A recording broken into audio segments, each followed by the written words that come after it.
ओम नमः शिवाय। जय श्री महाकाल। देखिए, बुधवार का विशेष दिन आ गया है और ये दिन समर्पित होता है गजानन जी को, गणेश जी को। तो आज के इस उपाय में आपको 4 हरे मूंग के दाने लेना है, चावल का दाना लेना है और जीवन के दुर्भाग्य को दूर करने के लिए आपको ये विशेष उपाय कर लेना है। इस उपाय करने के बाद धन संपदा, व्यापार में वृद्धि होगी, नौकरी से जुड़ी या किसी और प्रकार की कामना है पूर्ण होने लगेगी। तो गुरुजी ने अचूक उपाय बताया है, कैसे करना है हम बताएंगे। उसके पहले इस वीडियो को लाइक कर दे, चैनल पर नए हो सब्सक्राइब कर दे और कम से कम 5 लोगों के साथ व्हाट्सएप पर वीडियो को शेयर करें। तो जानते हैं गुरुजी द्वारा बताया गया पहला वाला उपाय। ये उपाय करने के बाद आपकी कैसी भी दिल की बातें, इच्छा है वो पूर्ण होने लगेगी, चाहे वो व्यापार के लेकर, नौकरी को लेकर या घर में सुख शांति को लेकर या धन प्राप्ति को लेकर हो। तो ये पहला वाला उपाय आपको जरूर करना है। इस वाले उपाय में जो सबसे पहले सामग्री चाहिए वो है हरा मूंग। तो इस प्रकार से एक हरा मूंग का दाना आपको ले लेना है और वो संपूर्ण होना चाहिए। इसी के साथ जो अगली सामग्री है वो है चावल का दाना। तो इस प्रकार से आपको एक चावल का दाना लेना है। इसी के साथ जो अगली सामग्री है वो है बेल पत्र। तो आपको एक बेल पत्र लेना है और वो कहीं से टूटा फूटा खंडित ना हो, क्योंकि शिवलिंग के ऊपर कभी भी खंडित चीज समर्पित नहीं की जाती। और आखिरी में जो सामग्री है वो है लोटा। कौन सा लोटा? तो आपको तांबे का लोटा लेना है और उसमें आपको घर से जल भर लेना है। एक चीज का ध्यान रखना, अगर आप सिर्फ जल लेकर जा रहे हो तो आप तांबे का लोटा लेना, और जल के साथ अगर आप दूध मिक्स कर रहे हो, ठीक है, तो आपको फिर स्टील का लोटा लेना है, क्योंकि तांबे के लोटे से हम शिवलिंग पर कभी भी दूध समर्पित नहीं करते। तो इस प्रकार से इन सामग्री को इकट्ठा कर महादेव जी के मंदिर चले जाना। सुबह शाम किसी भी समय इस उपाय को कर सकते हो और मंदिर में पहुंचकर आपका चेहरा उत्तर दिशा की तरफ होना चाहिए।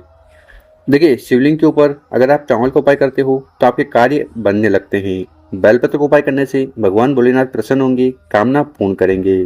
और बल बुद्धि विद्या को बढ़ाने के लिए हरे मूंग का उपाय करना है। साथ ही साथ समस्या है तो फिर आपको करना क्या है, वो जो हरा मूंग का दाना है उसको उठाना है, शिवलिंग के ऊपर समर्पित कर देना है। उसी प्रकार से बेलपत्र को उठाना है, कामना कहते हुए बेलपत्र को शिवलिंग के ऊपर चढ़ा देना है। डंडी होगी जलालय की तरफ, बड़ी बत्ती होगी आपकी तरफ, और वो जो एक चावल का दाना है उसको भी आपको शिवलिंग के ऊपर समर्पित कर देना है। ठीक है, उसके बाद जल के लोटे को उठाना है और पूरा पूरा जल आपको शिवलिंग के ऊपर चढ़ा देना है।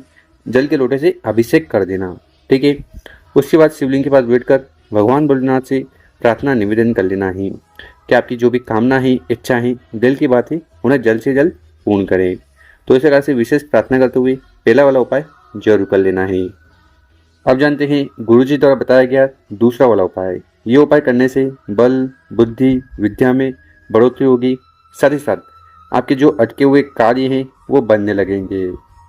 तो इस वाले उपाय में जो सबसे पहले सामग्री चाहिए वो है मूंग के दाने। कितने मूंग के दाने लेने हैं? तो आपको 4 हरे मूंग के दाने लेने हैं। कितने? 4। और वो संपूर्ण होने चाहिए, कहीं से टूटे फूटे ना हो। इसी के साथ जो अगली सामग्री है वो है अक्षत का दाना, यानी कि चावल। ऐसा चावल जो कहीं से टूटा फूटा ना हो। इसी के साथ जो अगली सामग्री है वो है तांबे का लोटा। तो इस प्रकार से तांबे का लोटा लेना है और उसमें आपको अपने घर से, किचन से शुद्ध जल भर लेना है। और फिर इन बताई गई सभी सामग्री को लेकर महादेव जी के मंदिर चले जाना। सुबह शाम इस उपाय को कर सकते हो। मंदिर में पहुंचकर आपका चेहरा उत्तर दिशा की तरफ होना चाहिए। सबसे पहले करना क्या है, हमने आपको 4 हरे मूंग के दाने बताए हैं, उनको उठाना है, अपने हाथ में रखना है और विघ्नहर्ता से प्रार्थना करना है कि आपके बच्चों में बल बुद्धि विद्या की बढ़ोतरी हो, आपके जो जीवन में विघ्न आ रहे हैं, कार्य अटके जा रहे हैं, वो पूर्ण हो जाए। उसके लिए प्रार्थना करते हुए उन 4 हरे मूंग के दानों को सबसे पहले गणेश जी के स्थान पर समर्पित कर देना है। ओम गणेशाय नमो, ओम गणेशाय नमो मंत्रों का स्मरण करते हुए 4 दाने समर्पित कर दिए। उसके बाद जो एक चावल का दाना है उसको उठाना है और उसको आपको उस जल के लोटे में सम्मिलित कर लेना है, मिला लेना है। ठीक है, उसके बाद पूरा पूरा जल का लोटा उठाना है और जल को शिवलिंग के ऊपर उड़ेल देना, समर्पित कर देना, पंचाक्षर षडाक्षर मंत्रों का स्मरण करते हुए। और वो जो एक चावल का दाना है उसको आपको शिवलिंग के ऊपर रख देना है। ठीक है, तो इस प्रकार से जल चढ़ा देना। उसके बाद आपको शिवलिंग के पास बैठकर सबसे पहले गणेश जी से प्रार्थना करना है कि आपके जीवन में जो विघ्न है, परेशानियां हैं, समस्याएं हैं, बाधाएं हैं, ठीक है, जिसके कारण आप बहुत ज़्यादा चिंता करते हो, दुखी हो, तो बाधाएं समस्या समाप्त हो जाए। और भगवान भोलेनाथ से प्रार्थना करना ही कि कामना पूर्ण हो जाए। तो इसे विशेष प्रार्थना निवेदन करते हुए दूसरा वाला उपाय जरूर कर लेना है। अब जानते हैं गुरुजी द्वारा बताया गया तीसरा उपाय। ये उपाय आपको धन संपदा के लिए करना है। साथ ही साथ अगर आपके घर में माता लक्ष्मी का वास नहीं है, ठीक है, लक्ष्मी जुड़ी समस्या जीवन में आ रही है, तो इस उपाय को करने से नहीं चूकना है। तो सबसे पहले जो सामग्री चाहिए वो है दीपक। तो इस प्रकार से आपको एक मिट्टी का दीपक ले लेना है, ठीक है। आप चाहो तो आटे का दीपक भी ले सकते हो। हाँ, एक आटे का दीपक बनाओ तो वो गोल बत्ती का होना चाहिए। साथ ही साथ उसमें बत्ती रखने का जो स्थान हो वो नहीं रखना है। तो इस प्रकार से आपको गोल बत्ती का दीपक ले लेना है और इसमें अंदर जलाने के लिए आपको घी ले लेना। इसी के साथ जो अगली सामग्री है वो है हरी इलायची। देखिए यहाँ पर हम हरी इलायची बोल रहे हैं, तो आपको ऐसी हरी इलायची लेनी है जो पीली ना हो, क्योंकि बहुत सारी हरी इलायची पड़े पड़े पीली हो जाती है। तो ऐसी आपको हरी इलायची की ज़रूरत नहीं है। कितनी लेनी है? मात्र 2 दाने। और आखिरी में जो सामग्री है वो है तांबे का लोटा। तो इस प्रकार से तांबे का लोटा लेकर उसमें आपको अपने घर से, किचन से शुद्ध जल भर लेना है, क्योंकि यहाँ से जल भरकर शिवलिंग पर जाकर समर्पित करने से घर के तीनों दोष समाप्त होते हैं। कालसर्प दोष, वास्तु दोष और पितृदोष। साथ ही साथ बहुत सारे लोग क्या करते हैं कि अपने घर से जल नहीं ले जाकर वो शिव मंदिर से जल ले लेते हैं। तो गुरुजी का है कि इसमें कोई भी चिंता की बात नहीं है, आप शिव मंदिर से भी जल ले सकते हो। और अगर आप शिव मंदिर से जल ले रहे हो, ठीक है, तो आपको दान पात्र में कुछ न कुछ दान जरूर करना चाहिए। इस बात का विशेष ध्यान रखें, वरना आपको जो जल समर्पित किया है, जो पूजन पाठ करी है, उसका फल प्राप्त नहीं होगा।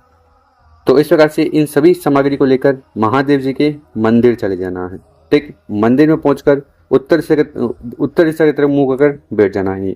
सबसे पहले जो गोल बत्ती का दीपक है उसको आपको शिवलिंग के पास रखकर प्रज्वलित कर देना है, जला देना है। इस दीपक की जो दिशा होगी वो उत्तर दिशा होगी, ठीक है। उसके बाद जो तांबे का लोटा है जिसमें आप अपने घर से जल भर कर लाए गए हो, उस तांबे के लोटे को उठाना है और धीरे धीरे कहकर पूरा जल शिवलिंग के ऊपर उड़ेल देना, समर्पित कर देना।